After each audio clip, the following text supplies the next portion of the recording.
This channel does not promote any violent, harmful, or illegal activities. All content provided by this channel is meant for an educational purpose only. Brought to you by V-Guard, co-powered by Sensodyne O Bhimal, বলো কথা Keshari. Associate sponsor Ultratech Cement। Dilip আছেন দিলীপে, আবারও বেলাগাম তিনি। এবার নিশানায় কে? বর্ধমান থানার police. OC Dibyendu Das তাকে কড়া ভাষায় আক্রমণ। বর্ধমান দুর্গাপুরের বিজেপি প্রার্থী রাস্তায় ধরে কাপড় খুলে নেওয়ার হুঙ্কার। শুনুন বক্তব্য। দম বন্ধ, ওরা বলবে আমরা চেঞ্জ করে নেবো। মমতা ব্যানার্জি 7 দিন 10 দিন বসে এটাই করেছে। ওর কাছে ভোটার নেই, পুলিশ আছে আর এই কর্মচারী আছে, সব ছেড়ে দিয়ে রোজ থানা আর ভিডিও ডিএম ঘেরাও করবো। শেষের দিকে দম বন্ধ করবো, বেরোতে দেবো না। কিরকম চামচাগিরি করে দেবে। প্রচার করছেন কেন? পুলিশের পারমিশন নেই। কালকে বলছে কে বলছে? আইসি। ওর বাপের জমিদার নাকি? জুতিয়ে লম্বা করবো ওকে। বলছে বলে আইসি হচ্ছে খুলে দেবো চোর রাস্তায় নিয়ে। এরপরে দিলীপ ঘোষ 5 বছর থাকবে, ঘর থেকে বেরোতে দেবো না ওকে। পুলিশ কি ভদ্রলোক নেই? ছোট লোকদের সঙ্গে এরকম কথা বলতে হয়, পুলিশের সঙ্গে সেরকম কথা বলতে হবে। সব কটা তোলাবাজ, যত দাগি, পুলিশ সবচেয়ে বড় ক্রিমিনাল আজকাল পশ্চিমবাংলায়। তাদের যদি ভালো কথা বলো, বেটার জীবনে নিয়ম মানে না। আমি কেন নিয়ম মানবো? আইসি কত বড় চামচা হয়েছে আমি ওকে দেখছি কি করে সারা জীবন চাকরি করে। আইসিকে রাস্তায় আটকাবো, লোক দিয়ে রাস্তায় বেরোলে ওর গাড়ি আটকাবো, ওকে বার করে কাপড় খুলবো। দিলীপ ঘোষকে ও চেনে না এখনো, বাপের জন্মে দেখেনি তো, ভেবেছে চামচা বেলচা বালিচোর গরু চোরগুলোর মধ্যে নেতা ভেবেছে।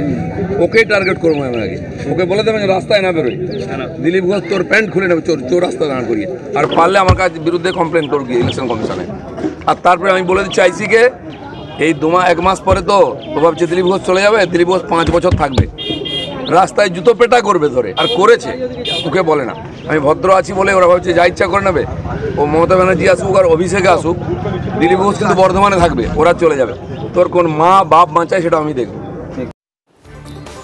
কথা বলবো আমাদের সঙ্গে এই মুহূর্তে তৃণমূল মুখপাত্র অরূপ চক্রবর্তী রয়েছেন সঙ্গে। অরূপদা, স্বাগত জানাবো TV9 বাংলা স্টুডিও থেকে। রুমেলা কথা বলছি। লাগাম দিলীপ ঘোষের এর আগেও আমরা বিভিন্ন কথায় না থাকতে দেখেছি, কিন্তু একেবারে ভোটের মুখে দিলীপ ঘোষ যেভাবে পুলিশ প্রশাসনকে অ্যাটাক করছেন, কি বলবেন? না, দিলীপ বাবু বলছেন কাপড় খুলে নেবেন। আসলে বস্ত্রহরণ করাটা দুর্যোধন দুঃশাসনদের কাজ। তো দিলীপ ঘোষ কৌরব পক্ষে আছেন, দুর্যোধন দুঃশাসনদের পক্ষে, তাই তিনি বস্ত্রহরণের হুমকি দিচ্ছেন। আমরা পাণ্ডব পক্ষে আছি, তাই দিনের শেষে জয় আমাদের হবে, এটা খুব পরিষ্কার। আর দিলীপ বাবু বলছেন পরের 5 বছর উনি থাকবেন, কারণ উনি নিজেও জানেন 5 বছর পর উনি যেখানে থাকেন সেখান থেকে ঘাট ধাক্কা খান। দিলীপ বাবুকে ঘাট ধাক্কা দিয়েছে শুভেন্দু অধিকারী, এনআরসি করে মেদিনীপুর থেকে দুর্গাপুরে পাঠিয়ে দিয়েছে। তাই ওনার এইসব ভুলভাল বক্তব্য রাখা স্বাভাবিক, কিন্তু ওনার বক্তব্য উনি বুঝিয়ে দিচ্ছেন যে উনি আসলে কৌরব পক্ষ, দুঃশাসন দুর্যোধনদের পক্ষ। আর উল্টো দিকে যাদের বিরুদ্ধে আক্রমণ করছেন রাজ্য সরকার, রাজ্য প্রশাসন, তারা পাণ্ডব পক্ষে আছে। জয় তো কুরুক্ষেত্রের যুদ্ধে পাণ্ডব পক্ষেরই হবে। বেশ, দেখা যাক কুরুক্ষেত্রের যুদ্ধের ফলাফল। চৌঠা জুড়ি বলবে। আপাতত ধন্যবাদ। 2 তৃণমূল নেতাকে ঘরছাড়া করার হুমকি দিয়ে ফের বিতর্কে বিজেপি বিধায়ক অমরনাথ শাখা। পাল্টা মাথায় জল ঢালার হুঁশিয়ারি তৃণমূলের। তৃণমূল ও বিজেপির হুমকি, পাল্টা হুমকিতে উত্তপ্ত বাঁকুড়ার পাত্রসায়। তৃণমূলের বিরুদ্ধে সন্ত্রাসের অভিযোগ। জানা গিয়েছে বিষ্ণুপুর সাংগঠনিক জেলা সভাপতি সুব্রত দত্ত এবং তৃণমূলের পাত্রসায়ের ব্লক সভাপতি প্রভাত মুখার্জিকে ঘরছাড়া করার হুঁশিয়ারি দিয়ে বিতর্কে বিজেপি বিধায়ক।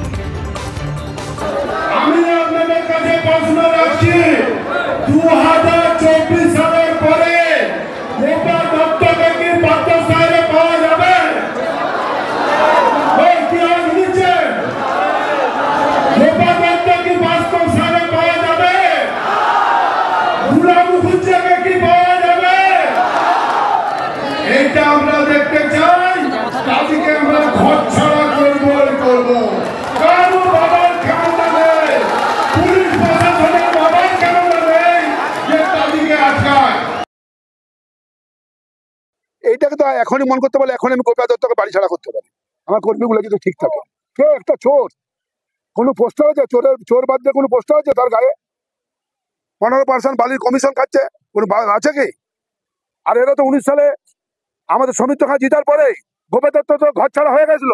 গোপাল দত্ত স্ত্রী এবং উনার মা সমিত্র খাঁয়ের ঘরে এত বড় মিষ্টি ডোংলা লিজে হাজির হয়েছিল। আমি তখন হাজির ছিলাম। এই জায়গায় বলার কিছু নেই, সময় কথা বলবে, আর সময় সমস্ত কিছু জবাব দিয়েছে। 2021টা মনে আছে তো? আমি খালি অমরবাবুকে একটি কথাই বলবো, আমরা কিন্তু মমতা বন্দ্যোপাধ্যায়ের আশীর্বাদ ধন্য, মমতা বন্দ্যোপাধ্যায় দেখানো পথে চলি আমরা। অতএব আমরা 2021-এর পর মানুষকে শান্তির বার্তা দিয়েছিলাম, উন্নয়নের বার্তা দিয়েছিলাম। আর এরা জেতার আগে 24 পরে ঘর ছাড়ার গল্প করে। রোড শো করে মনোনয়ন জমা 5 বাম প্রার্থীর সেই ছবি আপনাদের দেখাবো। হাজরা থেকে আলিপুর পর্যন্ত বর্ণাঢ্য শোভাযাত্রা, যে ছবি আপনাদের কিছুক্ষণ আগেও দেখাচ্ছিলাম। রোড শোয়ে রয়েছেন সায়রা শাহ আলিম, সৃজন ভট্টাচার্য, প্রতিকুর রহমানরা। সৌরভ দত্ত রয়েছেন আমাদের সঙ্গে। সৌরভ, এই মুহূর্তে মিছিলের অবস্থান কোথায়?